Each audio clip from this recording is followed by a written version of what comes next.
جل الله ما في قلبي غير الله نور محمد صلى الله لا إله إلا الله. أعوذ بالله من الشيطان الرجيم. بسم الله الرحمن الرحيم. الحمد لله ثم الصلاة والسلام على رسول الله صلى الله عليه وسلم. رب اشرح لي صدري ويسر لي أمري واحلل عقدة من لساني يفقهوا قولي. أما بعد السلام عليكم ورحمة الله وبركاته. المشاهدون والمشاهدات الكرام أرونجي برلبا أبغى منا abali ku lutimbe gagadde Salam TV buli musinzira abali Arua abali Jumani Yombe Koboko Oraba au kuboda abali Nimule na mwenawe musinzira nga uli Wanon Park uli Pakwachi muna paka jangu gulu jangu lira jangu kapichorwa tuingire ofe kapichorwa bwa isedde karamoja aona kimanyi nti Alhajj woliao koli era oba ku Salam TV mashallah wa ta'ala kotido jazakumullahu khair nabali napaka uberako abali soroti mwagala nnyo Salam TV jazakumullahu khair abimbale mwebali abesironko mwenna namwenna abalungi abali budama wano mutololo awo ne jangu tuyingire obusiya komewa bujiri tujje paka natuka iganga tuyingire paka natuka jinja mwenna baawo mwenna kodeyo mwenna soga baawo mwenna tubalamusiza nnyo mwebali kuba ku Salam TV abeka mulina mwoyo mutyo abebwenge tubagala nnyo mashallah ta'ala abantu bembula muti wali ku mwalo mukola ekigambo kya bei jazakumullahu khaira yingira lugazi kyangu mukono gasawo mwenna muli balungi ate ojo yingira mu kibuga kyaffe Kampala Uganda Mungu abawe bulungi mwebale kubanga mubeerako ab'Enjabula Kasese Fort Potro mwenna abali Nyamitanga abali Isinjiro Isinjiro eyo na mwenna Western Uganda okola mulimu gwa bei mwebale kubanga mutulaba abali bweru eggwanga abatu following ku platforms ez'enjawulo social media platforms mwenna ku Facebook, Twitter, mbeera ku Instagram, mbeera ku YouTube, mbeera ku byonna bye mutu following mwenna tusima mwebale kubeera mu program z'olutindo na kutwagala ababeera ku TikTok nga munoonyamu obuntu obutonotono obwo nga ndi Seeka Bazanya Nengo yasomesezza n'abali ku mikutu gya WhatsApp egy'enjawulo kyonna eminene jazakumullahu khaira sanso baraba mwebale kubaako Seeka Bazanya Nengo mwendi naye mu nnyumba nsaba babuuzeeko tinateera nzijemba buli ekiddako. أعوذ بالله من الشيطان الرجيم بسم الله الرحمن الرحيم الحمد لله المتفرد بأعلى الكمال والصلاة والسلام الأتمان الأكملان على سيد الكونين والثقلين والفريقين من عرب ومن عجم سيدنا محمد بن عبد الله صلى الله عليه وسلم وعلى آله وصحبه وكل من سار على نهجه إلى يوم الدين أما بعد abalungi mwenna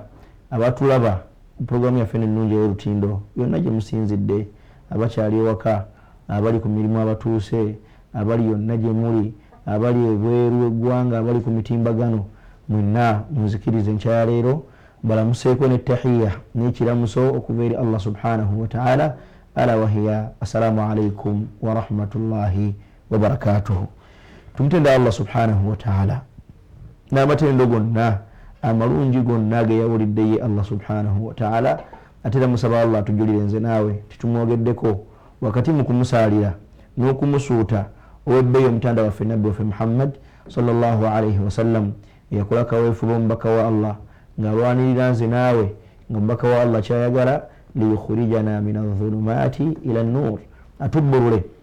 tuve mu kitangale ky'obutabeera basiraamu ila nuri al-islam bukyenkya nga tuli mu kitangale ky'okubeera abasiraamu omulungi Allah subhanahu wa ta'ala nakkiriza ne bwebanga olwaleero bwe bayita abasiraamu tosigala mabega nga bwe sisigala mabega ne bwebanga olwaleero bwe bacumya abasiraamu babeera bacumya nze naawe ne bukya olwaleero nga buli kyonna ekikolebwa ku ddaayira y'obusiraamu ku ssaako y'obusiraamu kyetoolera wakati wange naawe gaali maanyige yeri kaweefu beewe owekitiibwa nabbi waffe Muhammad sallallahu alayhi wasallam. Musaba Allah subhanahu wa ta'ala akkirize atuwangaze nga tuli basiraamu ate bwali bwatusiza akaseera akatujjulula atujjulule nga tuli abakkiriza abannamaddala. Wa sallallahu ta'ala ala sayyidina Muhammad walhamdulillahi rabbil alamin. Mashallah, mashallah, mashallah. Wumi lwaleero era azijo azijo era mwana wange Mungu akuwe baraka. Allahumma amin ya rabbi. Enteekateeka ya kale zibadde embi. Alhamdulillah. Ninga ali mamlaka kozi wakavaayo. Alhamdulillah nakavaayo. Alhamdulillah. Saba Allah tuze Makka ne Madina n'ebirungi. Mashallah, amin ya rabbi. Saba Allah tuwe bulungi era ffenna abeere nga atusiima. Amin ya rabbi. Jeno Abdu weebalise okubaako namuna tiimu eyabo bonna abali kati abafollowinga live mwenna ndaba nga numbers zigrowinga big. Jazakumullahu khair mubale kubanga mubaako. Tukyagenda mu maaso ne topic yaffe ey'amataali. Amataali ebigambo bya Nabbi sallallahu alayhi wa sallam. Nabbi kyayogera ku mataali. So amataali gakkirizibwa mu sharia ya Nabbi, sharia yaffe y'Obusiraamu. Then tujja kulaba n'ebigambo by'abamanyi ku mataali insha Allahu taala. Tulina lwaki mataali eno programu ebeeramu emisomo gyonna egirina controversies. Ono abamu bakaafuwaza bannaabwe, abamu bajja abantu babidiwaza bannaabwe bida kujja mu ddiini, abamu bakugamba ng'olinga oli mubi nnyo n'okusinga ekiri haraamu ennagisi n'ebisigadde. Oli akulaba nga mu ddiini muno mw'oli olina kyokola ekikyo n'akulaba ddala mu butuufu tosaana kubeera mu nsi. Abawala baagala bannaabe baffe temuwulirangako. Yagamba n'okugamba nti gundi babakkiriza basanyufu nnyo olw'okusa nebateeka n'ekyenyi ku ttaka. Olina asaala n'eraka bbiri nassa ekyenyi ku ttaka oba n'ateekawo sujuudu shukuru okwebaza nti gundi afudde. Ensi weekyo weeri. Ng'omuntu alowooleza munne kabbuli akasajja ako singa akafa ne kabaawo. Waliwo just of recent kati akasaana kufa, akasajja ako kasaana kufa. Naye nga musiraamu yayogera ebigambo ebyo. Akasajja ako kasaana kufa. Naye nga just ikhtilaf fil masail diniya. Masail diniya. Just kwawukana mu ntegeera. Ng'abamu n'ekyo abaatukulembera ne basahaba ne abamanyi abaddako awo nabo bonna bafuna okwawukanamuko mu ntegeera ye masail adiniya. Ensonga z'Obusiraamu zoogerwako ki? Mwe tuyite muno ne tufuna approach tegedde sayidi eno egamba ki ne sayidi eno egamba ki. Tekigaana seeko oli kubanga alina kyakkirizaamu naye kikulu amaana tuwa amaanatu al-ilmiyya otuwa ebyetaagisa okutuwa. Nabbi agamba waatu sallallahu alayhi wasallama ekituufu bano amanyi bagamba we bati kweno hadisi n'ebisigaddewo ebityo. Ensonga lwaki tuli ku musomo guno. Amataali nga instrument, amataali gakkirizibwa we twatuuka twayogera ensonga ez'enjawulo nyingi. Sekashafu we twakoma ku luli ng'otuwadde hadisi eziraga nti amataali gaakwa ku mulembe gwa Nabbi Muhammad sallallahu alayhi wasallam. Question tera okubaawo era problem gyetera okuba nayo abakuba amataali mulembe gwa Nabbi. Abamu bagamba baali bawala, bajaali abo bavunanga bawala nga nti baali bakyala. Ekituufu nti baalinga baki bakyala. Amataali gakuba mu nnyumba y'omubaka Muhammad sallallahu alayhi wasallam. Hadithi bazituwa naye nga abayimba baki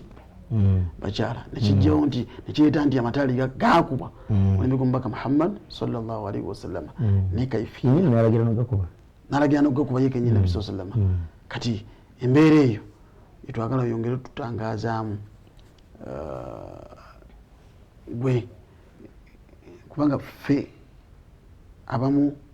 abali ku TV kuno tugamba nti amataali ganagaba kuba abasajja gali bida. Era ate okubiri amataali gano gatwala obudde bwa zikiri bungi. Jebyogera butwala obudde noba ng'oli munanga ne mulaawo buli kaseera obeeramu ebyo kulowooza ki gamba n'alengera kalifa n'amulengera nga amukyawa n'omukyawa okusinga abadonga basiiba mu mabaala banywa omwenge abatamiivu abenda. So olw'obunafu bwalabye n'entegeera oluusi ey'enjawulo n'akyawa ekintu kyonna makyamu tegakkubiri. Nayo n'omwana omuwala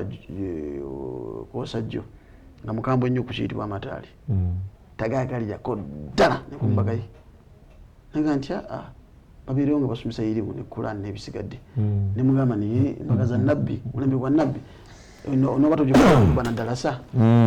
kubanga omulembe gwa nabbi tekuliko mbaga yaliko nga efuudiddwa dalasa ntandike n'oyo embaga bwemasoka obujulizi sooka oleete biri leeta omusomo gwaffe nyamu obujulizi bwa mbaga tali ku mbaga ate era ajja kugamba tegakuba abasajja. اللهم صل على سيدنا رسول الله الحمد لله والصلاة والسلام على رسول الله صلى الله عليه وسلم وبعد Sheikh Mayambala njagala onzikirize ntandike n'okwebaza wakati mukwebaza management ya Salam TV otirawo programu eno ey'olutindo programu egatta abantu gapu nene eri awo programu eno ey'okugatta so si kwawula ntegeerekesa saba mungi atulaba ayongera okutegeera ekyo programu y'olutindo eno egatta abantu tekola ki sikwawula kyokateyawula tekuli okuvuma wadde kulengeza tetuvuma ekyokubiri tetwagala kwogera kawulo emu egyo twalina programu yaffe gyetuli mukola netwogera ku kigambo insaf fi talab al insaf fi talab omuntu okubeera munsif okubeera omwenkanya wakati mu kunoonya ilmu ntegeerekesa twagala nyo ne programu eno kyenkakasa nti mwenna mukijulira nti programu ya insaf ya bwenkanya mu irimu titwogera kuwaalo zonna eziri ku nsonga gye tuba tuleese ntegeerekesa nti mathalan amataali ge twogerako olwaleero wali abaalabu endaba egamba nti tegakuba basajja tugenda kubyogera nga kukyayimiriddeko kuliko abaagala tuleete sayidi eno tuleete omuntu atakkiriza mataali n'obujulizi bwe naye tuleete akkiriza ki amataali naye mbuga nti ino ssomero ninkayo tubeera mu ssomero timbeeramu ezo nankani nkaya n'ezo weziti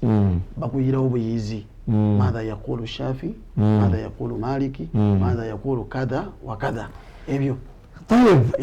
kati lyosomero somesa busomesa after teaching. Sheikh Mayambala bwetumala okwebaza Salam TV naawe ng'omutesitesi wa programu eno mukulu nako bakama bange Seeka Umaru Akiramu Museni saba Allah bonna abasiime Professor Mustafa Tuwe Doctor saba Allah subhanahu wa ta'ala bonna abasiime ntegeerekese mu bigambo twayogera wano twagamba Nabbi Muhammad sallallahu alaihi wasallam gwe tujjako eddiini ffenna nga abasiraamu gwe tutunuulira ntegeerekese Allah gwe yatuwa nga nabbi waffe ye mubaka we gye tuli yatubuulira obusiraamu tebukola ki bwe bufaanana mu bigambo twayogera Sheikh Mayambala twagamba nti tewaliwo khilaafu baina ahli al-ilmi sharif wakati w'abamanyi bonna ti nabbi yalagira abantu okuba amataali ekyo tewaliwo khilaafu tewali akigaana ntegeerekese kubanga ahadithi weeziri naye ate ogayita mazamir shaitan nzija eyo natugenda kujja kaita mazamir tugenda kujja amazamir tujja galaba ne hadithi ya mizmar tujja kumaliriza tugitadde ku mmeeza abantu bategeere hadithi efaanana etya inshallah tufaayo bwendi byemanyi nja tukyasomesa bingi banemanyi tugenda kumalayo olwaleero bikyali bingi kyoyagala obeera tumalirizeyo tusobuuza bubuuza nti lakin bwetwakuma omulundi oguwedde wenjagala ntandikire nga twogera ku bigambo by'ekitiibwa Nabbi Muhammad sallallahu alaihi wasallam ng'omubaka atulaga nti amataali gakubwa ngenda kubyogerako hadithi bbiri insha Allah bwe nzimaliriza tuyingire mu bigambo by'abamanyi abaatukulembera mu kisaawe kya irimu ebitali byaffe ntegeerekese kibaaru ulamau hadha ddin ulamau alqibla bo balaba batya ensonga eno ey'amataali biswaraha bikulli shafafiya ne transparency yenna waliwo abaagaana ngaoyaa ndi musajja tebegakuba kasololeta Ibn Taymiyyah ne Ibn Qayyim lakin Nabbi Muhammad sallallahu alaihi wasallam mu bigambo bye byali kiriya yatugamba fi lhadith awradahu al-Imam at-Tirmidhi alayhi rahmatullah. Imam at-Tirmidhi fi sunanihi yata hadithi eyo ngeri ku namba 1088 وقال حديث حسن ناد حديث ايو نونجي حسن تجرجس وأورده الإمام النسائي في سننه أيضا من حديث لكم نامبا إن كم الستو مرستو منكا جمو مهندا تجرجس كم الستو مبسطو منكاغا مميندا وليس النسائي فحسب بل وأورده الإمام ابن ماجه في صحيحه أيضا حديث ناجيتا يقول نابا لكمي مرنانا مچندا ممكاغا إمام ابن ماجه والإمام أحمد بن حنبل في مسنده مجلد يوكساتو edition يوكساتو كبيجي بنا مكمنا منانا انتظروا قال صلى الله عليه وسلم أحمد بن حنبل يا جريت الإمام أحمد بن حنبل أما زي بقى فاجت إمام أهل السنة يا السعودية مازي بقى فاوكا كتامبلي أجا أحمد بن حنبل يا ماذا يبقى أبا حنابلة مكواجي ولا كان سيجوا tugende maaso wonajja nikulaga nti sigego walau nti mumulowooza nti madhehebu ya Imam Ahmad ibn Hanbal lakini imam fi wadi wa antum fi wadi soma hadisi طيب kugira قال صلى الله عليه وسلم يا جماعه بك محمد عليه افضل الصلاه والسلام محدثي نو مودي جيفا نابغا عند فصل ما بين الحلال والحرام mwauli wakati wochi webitu bibiri halali haram الدف والصوت في النكاح mwauli wakati wa amatali obechaula wakati wa halali ni haram ntegeregese lyetali n'amaloboozi mukuwasa ekyawula wakati wa halali ne haramu ettali gwo mulyango ba hadisi hadithi ya Nabii Muhammad sallallahu alaihi wasallam ekyawula wakati wa halali ni haram mukuwasa libattali n'amaloboozi g'abantu ntegeregese waliwo omuntu agenda okujja mu mikolo gyaffe mu mbaga zaffe ayogera ebigambo nga si byabuvunaanyizibwa atandika okuwemula ntegeregese ng'ayimba n'ebifaanaganako fahadha la yajuzu biittifaaqi ulamai alqibla tebiri mu bigambo byabamanyi ntegeregese ebifulaga obutuufu bw'ensonga ntegeregese kwe kuba nti omuntu yali agenda okwogera ebigambo ebyo birimu zikiri birimu kuwaana Nabi Muhammad sallallahu alaihi wasallam birimu kwogera kiri waaqi kiri ku mukolo ogwo nga tekiri mu mbeera yakuwemula tekiri mu mbeera tekiri mu kyawukana nakigenda mu maaso atubagante tulina kuteeka mannya ga Allah na ismul jalali mu nnyimba matali ya Allahu ani agamba baseka bafe baseka bamahani tuwe babiri sijabogera شيخنا قال وكذلك متفق على إباحة الدف بقوله عليه الصلاة والسلام ناجباك نقاب حديثين دلا نجوغ لكم لا نجوغ لكم مواهرين دلا نبي أجاب صلى الله عليه وسلم حديث وضعه الإمام ابن ماجه مسنني نوركو نابا وكملنا أنا مجند متانو والإمام أبو نعيم الأصبحاني في حلية الأولياء وطبقات الأصفياء حديث يجيب مجلد وبكسر kupeji bibiri nkaga mutano yagamba sallallahu alaihi wasallam a'linu an-nikah wadribu alayhi bil ghurbali au riwaya nyingine imeganti bil gharbali ndio mulangirire embaga zammwe wadribu alayhi ifaga bidufi riwaya weero jijukira dufi twaje naam kali yagandi wadribu alayhi bil gharbali nedufu twajogera twajogera obutufu bwayo ntegeregese al-gharbala amayamba gamba nti kika mu bika by'amataali kika mu bika by'amataali mudundu amasoga amaswahili amastali amanubi au gonna mataali tulina gafa mu Misiri tulina n'amataali yagebeka ebyenjawulo nagafa amaganda n'amaganda kati waliwo etaali soga وضرب عليه بالغربال يا من يراد كم بكبيا متاري بياكل الانصار نتجربس نتيجي بومبو مكبرك التالي خليفه مكسا مكبرك التالي خليفه تشيني مكبرك التالي خليفه هودو يروka uli yanga خليفه خالد bayine ngenge kwa mutaita amatari ga ndayanjawulo abamu abasoja sogoli ulira tyano okuvayo bulungi idhan nitosanga libaya Nabi Muhammad sallallahu alaihi wasallam yali open nnyo ku nsonga eyo hadisi badiragira ku amataali ntegeregese ensonga ekuba amataali ku mbaga eyokuba mataali ku mbaga. Al-Imam Malik alayhi rahmatullah, Imam Darul Hijra, Imam Malik ibn Anas al-Asbahani, Imam Darul Hijra, yafa mwaka 1079 hijri, qurun al-mufaddala, qurun al-mufaddala, myaka ejokumpi. Naam, yafa 1079 hijri. Yagamba bwati, yagamba Sheikh wasuila Malik alayhi rahmatullah عن الله يكون فيه البوق فقال Malik bamubuuza ku mbeera erimu okufuuwa emirere mataali nzija ku mbeera erimu okufuuwa emirere ntegeregese. فقال عليه رحمة الله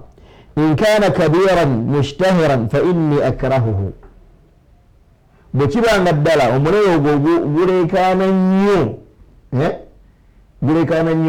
ne gutuka okuleekaanira batakwatibwako nsonga eno, nze nga Malik nkikola nkitamwa. wa in kana khafifan fala ba'sa bidhalik, naye bwekibanga omulere ogwo mutono nnyo ntegeregese ngosigulamu buzibu, n'agamba nti wala ba'sa biddufi. Imam n'agamba Maliki wala ba'sa biddufi fi lwalimati al-irsi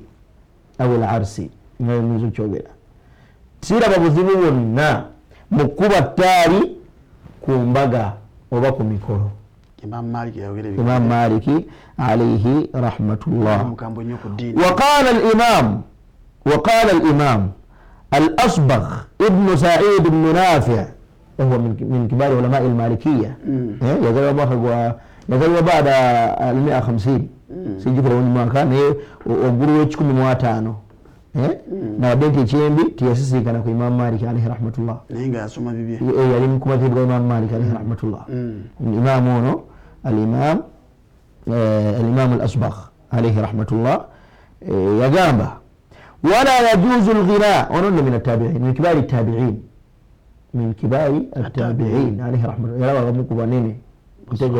naam basahaba ndala bali abantu Sayyidina Usama ibn Zaid n'abalala yabalabako ng'amanyi bagamba ntegeregese. yagamba nti wala yajuzu al-ghina, ate alera Sheikh sinagenda wala eno Sheikh gutogerako mu manyono. Imam al-Bukhari alayhi rahmatullah yamujjako ahadithi ezimu, yamujjako ahadithi Sheikh wa Imam Bukhari. Naam, n'amanya abalala bangi be yasoma ku Imam Yunus ibn Isa al-Imam as-Sabi'i, n'amanya abalala bangi mu kisawe kya ilimu bejjako ilmu ate n'abalala bamusomako. Yagamba wala yajuzu al-ghina fi al-arsi, tekikirizibwa kuyimba ku mbaga. Wala yajuzu al-ghina fi al-arsi, tekikirizibwa kuyimba ku mbaga. Wala fi ghayrihi, wadde emikolo egitali mbaga. illa mithla ma yaqulu nisa'u al-ansari. Vunudde bulungi tuvunule. Astaghfirullah.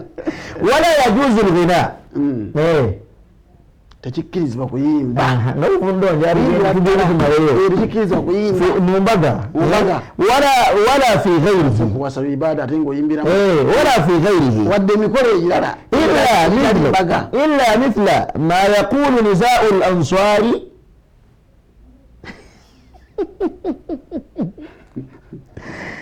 okujjako ng'oyimba ng'eri abakyala aba answari bannabbi b'esiŋŋaana e Madina bwe bayimbanga, ntegeregese. Ekitegeeza nti okuyimba nga kulimu okuyimba nga bano bwe bayimbanga kukukkirizibwa. Bayimbanga biki? nga tuddayo mu hadithi ya Anas bin Malik alayhi rahmatullah. Imam Malik ya Imam ya Sayyidina Anas bin Malik as-sahabiyu al-jalil khadim rasulillah yagamba anna an-nabiy sallallahu alayhi wa sallam marra bi ba'd al-madinati, nabbi yayita ku bantu b'e Madina, yayita Madina munasiŋŋaana abantu awamu. fa idha huwa bijawarin yadribna biduffihinna, okulengera nga liwo abakyala baana abakyala abali mu kukuba amataali gaabwe. wayatagannaina wayakulna, nga bayimba bagamba nahnu jawari min bani najjari ya habadha muhammadun min jari. ntegeregese bawaana bayimba nabbi Muhammad sallallahu alaihi wasallam. kati bifaanaganako ng'ebyo Imaamu agamba nti tebiina buzibu kukola ki kubiyimba. فقال النبي صلى الله عليه وسلم بنو النبي وقام أنت الله يعلم أني أحبكن ككسا الله تمني تنزين سنغوكو بقالا تيبقام أنت جمكولا تشاء والله سيد الحرمين ودقى بالكرا أما تالي جاكوبا ودخل الإمام عامر الشعبي أما تالي جاكوبا ولنبقى النبي صلى الله عليه وسلم ناسين كان أبتشالا نبقى كوبا يبنين ناتبا ستوبينغا أتسنغ إلى حديث يقول لك يبقى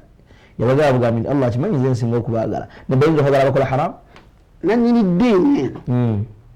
ayinza okwagala bakola haram nanyini somesa ddiini eno mu bantu akuba amataali gakubwa nga waali sallallahu alaihi wasallam era nagala oba naava gyavudde ewakaawe nanyumirwa ku masjidi n'atambula nawete koona n'asiŋŋaana awo mukakodrwangu samuya nga baliwo abakuba maki nayimirira bamulengera nebasaako ettaali nyini eri mwana nanyumira obunyumizi sallallahu alaihi wasallam n'ataba sitopinga ate nga hadithi eyo ntuufu tolowooza nti naye ziri hadithi ezigaana amataali imaamu ibn Maaja yagiriita mu sunan ngeri ku namba 1899 waqala isnaaduhu sahihun wa rijaaluhu thiqaatu abatulaba oba mufolowinga ekikulu kya byonna kya kusoma bino bigambo bya Nabi Muhammad sallallahu alaihi wasallam tukendeeze ku bukyayi kyetumayambala katonanyo tetugamba atayagala kuba tali alikube sirya tteeka ebigambo byange byenjogera tukendeeze ku buki ku bukyayi oyinza okubeera nga Nabbi sasa mwatalyanga nswaswa ng'abalala bakola ki bagirya butereevu ye abakuraisha ababi mwava tebalya ki tebagirya naye nga tagambye nti enswaswa eri ki eri haramu kati osobola okubeera awo nga gwolaba amataali tegakukolera nga gukunya n'omutwe era nga n'okunyiga onyiga nnyo naye tovuma tokaafuwaza kakkanako osobola okuvaawo nkwatusasira rabbi atuwa obulungi amin ya rabbi ودخل الإمام العلامة عامر الشعبي الإمام الشعبي إذا يوم ما كقوا عبد مجموع هجري نفما كقوا تكوم هجري اشتغل يزاربوا بعد وفاة الرسول صلى الله عليه وسلم تقريبا ب6 سنوات ب9 سنوات ين الزهري يعني أسوق يعني الإمام محمد بن شهاب الزهري إذا كنت تجري ترجمة زهري إمام زهري محمد بن شهاب الزهري إنه إمام شعبي يزال بما خبابي المقوم نبي فما خبكم من قوم صح kakati bashitendo miaka ngamwenda nabbi nga yakafa imam nazali wa alayhi wa miaka 10 umembera wa sayyidina Umar bin Khattab radiyallahu anhu naam nazaliwa ونسمع كبار الصحابة رضوان الله عليهم سيدنا أنس بن مالك نابلا تجري يا زالي حسن البصري يا زالي ودا إمام الحسن البصري نيجي يقول ما يري يا زالي ودا نيجي لم يكملته يا شاري ما نمتو تجري كذي كذي بتوع بلا كل إمام الشافعي عليه رحمة الله يا جامبا دخل إلى وليمة yajja ku mbaga fa aqbala ala ahliha naita ku bantu bonna nagende wali bananyini mukolo tagenze bastopinga nagamba bwati naita ku bantu bonna aze ku mukolo fa aqbala ala ahliha ala ahli alwalima nagenda ku bagore abade sesho mukolo nagenda ku bagore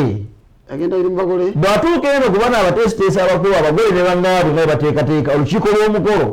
n'abagamba bwati faqaala ma lakum kaannakum ijtama'tum ala janazati segamayambala vunula bino binyogera bikola kya Imam al-Bukhari ku hadith namba 3,212 Imam Muslim alayhi rahmatullah anajireta ku hadith namba kakaaga mu 334 kakaaga 334 Al-Imam Tirmidhi najireta ku hadith namba 1208 mwana mukaaga Al-Imam Ahmad ibn Hanbal alayhi rahmatullah fi al-Musnad hadith najireta mujallad ogokutano ku page 222 kongera balala Al-Imam Abu Dawud alayhi rahmatullah najireta fi sunan neyeta nga mukhtasaran ngeri ku namba 1513 والإمام النسائي ناجريتا ku namba 718 fi sunan yagamba nkwade gye bivudde Bukhari omwesiga Bukhari aswakul kitab ate Muslim naye ekitabo ekisinga bitabo bibiri ebikulembedde الإمام أبو عيسى محمد بن عيسى الترمذي أموسيقى إمام الترمذي شيخ من الجليل الإمام أحمد بن حنبل عليه رحمة الله أموسيقى حبل هذه الأمة الإمام أبو داود يجي أتى النسائي رجال بباليتا بينو muninga bali kujeneza muninga abafiridwa ngozo bintu wakamera yani babaye kusembereza no biraba yagamba malakum ka annakum ijtama'tum ala janazati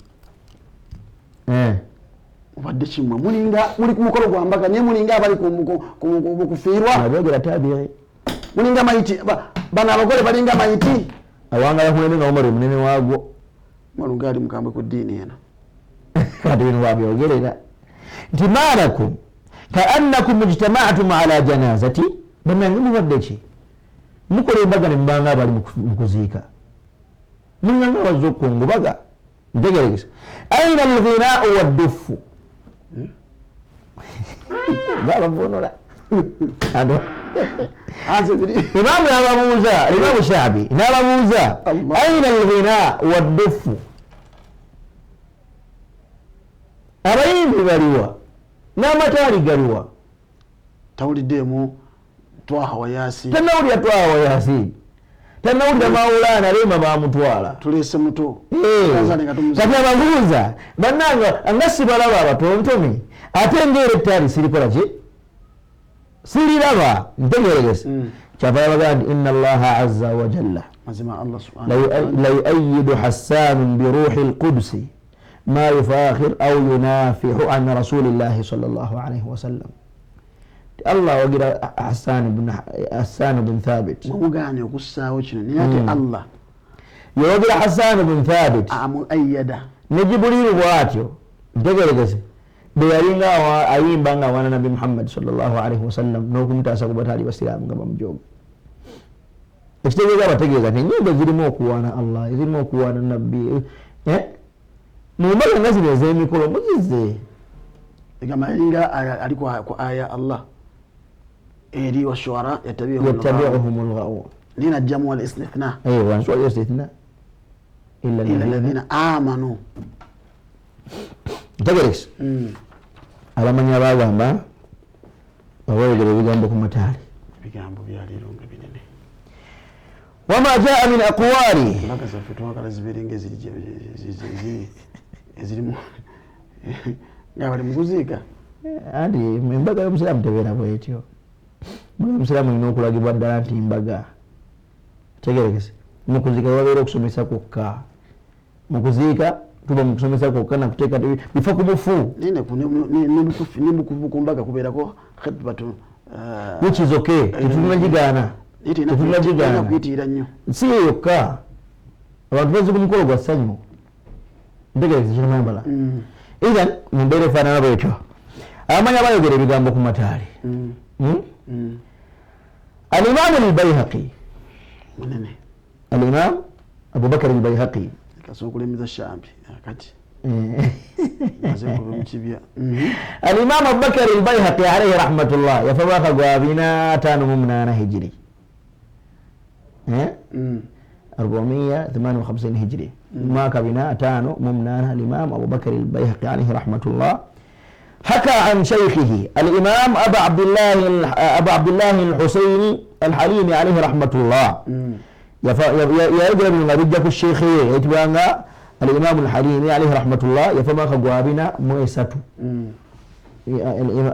الشيخ هو الشيخ البيهقي يفما خقوابنا مؤسسته أبو بكر البيهقي يفما خقوابنا مواتانو ممنان اشتغل أنت أبو بكر يوانغ ظنوا الشيخ يمي كتانو ميتانو نبس وزبوبي نادامتي ولم يخالفه إذا أبحنا الدف فإنما نبيعه للنساء خاصة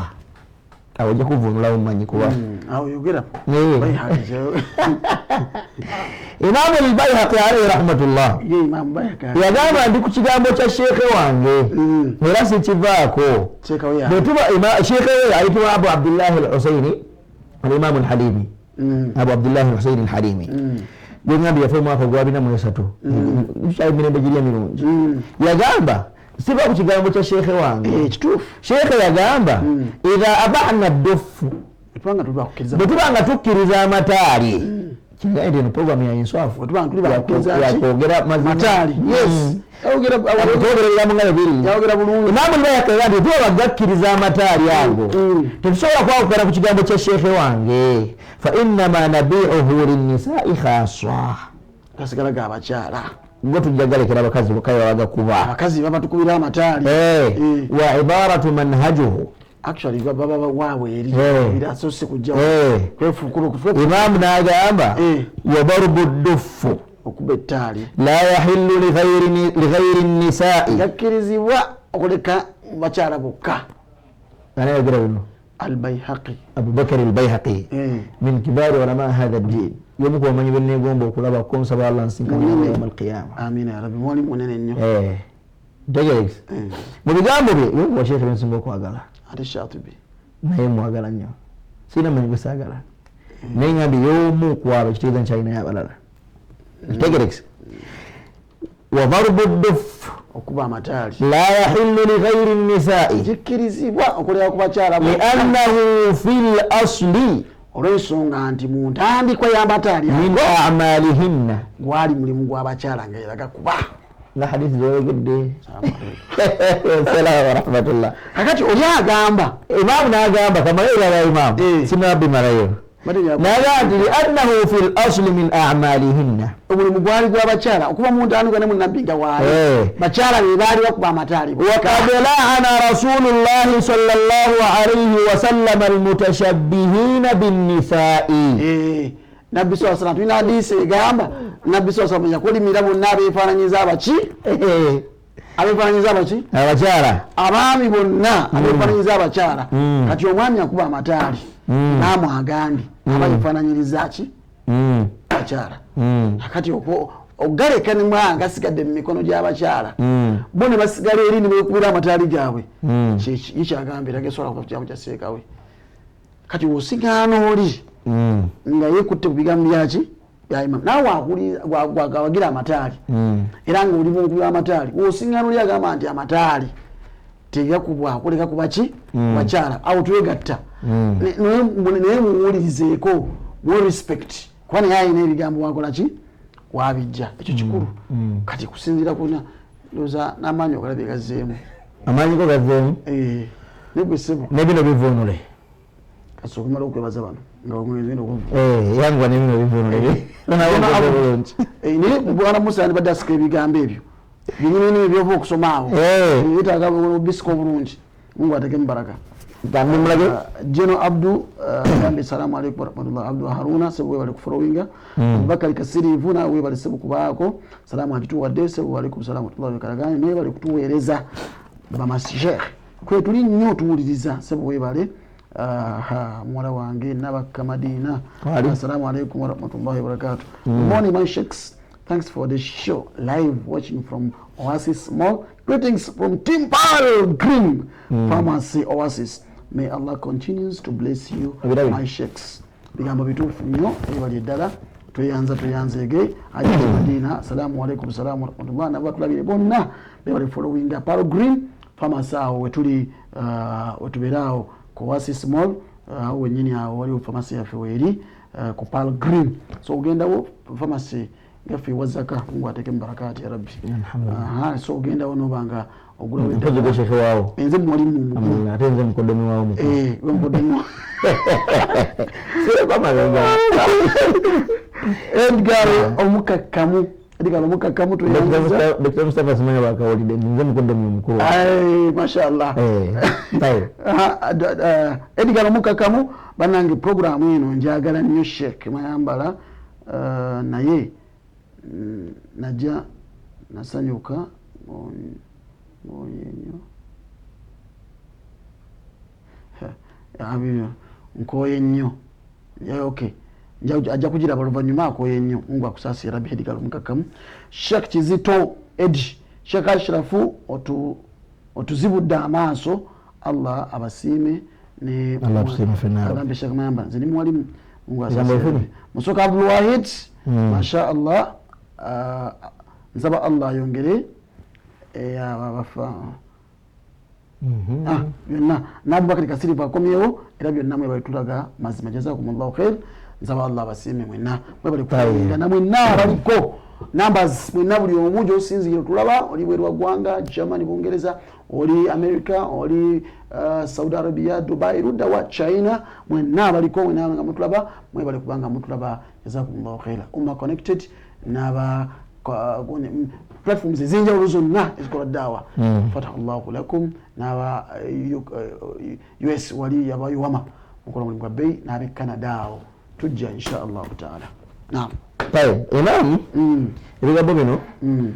simanyi bakiramu anabizza malinga barakulaga ya Imam al-Bayhaqi yokusanyusiza nnyo ebigambo bikulu nnyo ebyo Imam al-Bayhaqi alayhi rahmatullah wano wenyini wentadde kalamu alabawo حكى الإمام البيهقي عن شيخه الإمام الحليمي ولم يخالفه إذا أبحنا الدف فإنما نبيحه للنساء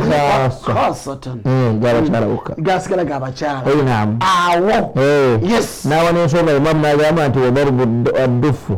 لا يحل لغير النساء لأنه في الأصل من أعمالهن وقد لعن رسول الله صلى الله عليه وسلم المتشبهين بالنساء نبي يقول من ابو الناوي فورا ابي فانانيرزا abachara mulori murutofu abefaniza abachara kati ni wana tunala wonyo vonora wanazaahu subki Imam Subki yena agamba wanazaahu al-Imam Taqiyuddin as-Subki togera kumuguru bali babiri al-Imam Taqiyuddin as-Subki ni Imam Taj as-Subki Degeragasi al-Imam Taqiyuddin as-Subki tata wa Taju yafa usamu mugumu al-Imam Taqiyuddin as-Subki yafa mwaka gwa rusanvu atano mugumu rusanvu atano mukaga bimba sirabide rusanvu atano mukaga kadi al-Imam Taqiyuddin as-Subki ma yanukula al-Imam al-Bayhaqi في انقلوا تجة في الحلبيات نعم جابا لأن الجمهور غراسكا واو غراسكو إني أبدي أغرام بيانجي نعم جابا لأن الجمهور لم يفرقوا بين الرجال والنساء حديث نينج نبي قام بينج نابا بانج لأن الجمهور لم يفرقوا بين الرجال والنساء لا عندي كلام كلام مو كده تجيبوا ntegeregese neteweerabira nti abamanya abasinga obungi ntegeregese tebalabula wakati w'abasajja n'abakyala bali balina kukuba mataale ntegeregese qala fatafriqu lhalimi bainahuma daifu sheikhu wa imamu albayhaqi yokwawula wakati w'abasajja n'abakyala eyo ndaba nafu ntegeregese binabyogera imam Taqiyuddin as-Subki والأصل اشتراك الذكور والإناث في الأحكام نرسمكو كويكوبا أنت تيكا ورجة لبالي منابسة جنابتي من الغارسي بيان الإمام السبكي نغانت والأصل نرسمكو مكوملا اشتراك الذكور والإناث في الأحكام وتبطل الأمر amateka gonna gabuna abasajja n'abakyala illa ma wurida ash-shar'u fihi bit-tafriqa wa lam yarid huna okujjako nga nabbi yayawudde oba Qur'ani nga yayawudde ate waneno kyekyajja kitulinayo nasonga nabbi gamba bakyala bokka bakuba tegeregese sheikh n'agamba walaysa dhalika mimma yakhtassu bin-nisa'i egenno mwana wattu tekirimu ebyawulidde bakyala bokka liyuqal abantu batuuke n'okugamba yahrumu ala rijali atashabbuhu bihinna fihi abantu batuuke n'okulowooza nti abasajja babafaananyiza baki abakyala ntegeregese fayunabbiha ala al-umumi waqad jaa a'linu an-nikaha wadribu alayhi bid-duffi sheikh n'agamba nti tekiyinza kubanga kyabakyala bokka nga ne hadithi yajjanga nabbi agamba bannange mulangirire embaga wadribu alaihi biddufi mwenna mukubireko n'amaki n'amataali ntegeregese waqala alimamu alghazali alaihi rahmatullah yasembayo nti bwenaggwayo nkyalina الإمام ابن حجر الحيتمي راليرو وقال الإمام الغزالي رضي الله تبارك وتعالى عنه في إحياء علوم الدين إمام الغزالي الله مسلمه يجدد وجه سيتوكتانو والخامس الحبر هو الغزالي والخامس الحبر هو الغزالي وعده ما فيه من جدال إمام السيوطي عليه رحمة الله بيانا مجدد أبجى بقول من الإسلام يا سيدي جوه يقول والخامس الحبر هو الغزالي ليس أتشاسي شوفتانو شاري إمام الغزالي وعده ما فيه من جدال إنما توليك بوسا والسادس الفخر الإمام الرازي والرافعي من مثله يوازي كيف كذلك بيت الإمام الرازي إمام فخر الدين الرازي والرافعي من مثله يوازي وبا إمام الرافعي عليه رحمة الله دقيقة وسابع الراقي إلى المراقي فابن دقيق العيد باتفاق يتم سانو جاري إمام ابن دقيق العيد نبو جوجوك بسانغا من يواتي كل من يابو باكو تاسا چورو عليرو مجدد وعليرو نايفنا وتوصل إن شاء الله كموغراكو إمام الغزالي يقام في إحياء علوم الدين يباح في العرس أو في العرس أما تاريخ كريزبوا دقرقس كومبغا والعيد وقدوم الغائب نوكو أنيزا أبغيني دقرقس وكل سرور حارث نبري السنة لنا يربطفني نبري السنة لنا يربطفني وهنا الدليل واضح بقوله عليه الصلاة والسلام كما بنسمو كواغلا جنو وجري زوبري وانو منا نبير فنيو ويجي قامو تشتي النبي محمد صلى الله عليه وسلم اضربوا مكوبي فالواو لجمع المذكر السالم tudakunya olulimi luwarabu nti waawene yajja yajja mu mudhakkaru salimu ndeweregeza eruna abasajja n'abakyala walaw kana alqasdu faqat nisa laqala sallallahu alayhi wasallam singa ekigendererwa kyali ky'abakyala bokka eyasukuma olulimi luwarabu nabbi muhammad sallallahu alayhi wasallam yandibadde agamba idribna alayhi biddufuufi yandibadde nti abakyala bokka بابيرا وكبيركو أمتالي فهذا ظاهر في الجواز للرجال والله أعلم نغانتي حديثي تمرا وكل غانتي أمتالي نابا سجد بخليفة تشيمي بخليفاني بكريزي بكوبا تشيبولوبا بكريزي بكوبا بونجا أمتالي كوبانغا حديث يجا ميراغان سيغا بچارا بكا الله يسينغو كمانيا بإمام الغزالي أنا أبو زيزانتي السلام عليكم ورحمة الله الشيخ ما اسم هذا الكتاب يا حبيبي أبو زي إلين يدي كتابي كتاب سنة دوسا كتاب جاني niyo balagirira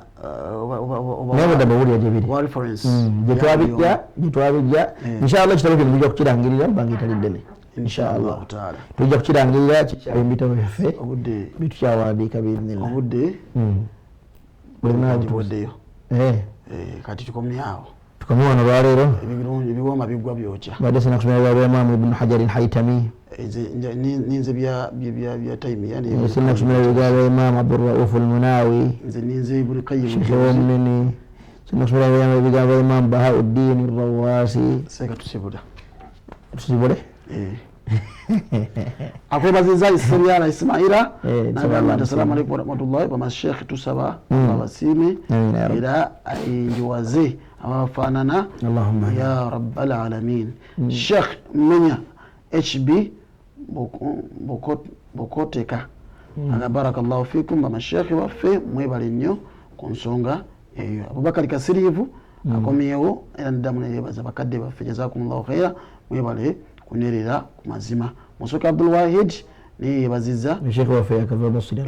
yajja wano Joza ntwalina bulungi mashallah nsaba Allah mashallah nsaba ayongere abafaanana Allah ayongere abafaanana ya rabbal alamin namwenna Kizito Edi n'abasigadde mwena mwena abaddeko jazakumullahu khaira olwaleero tukomyawo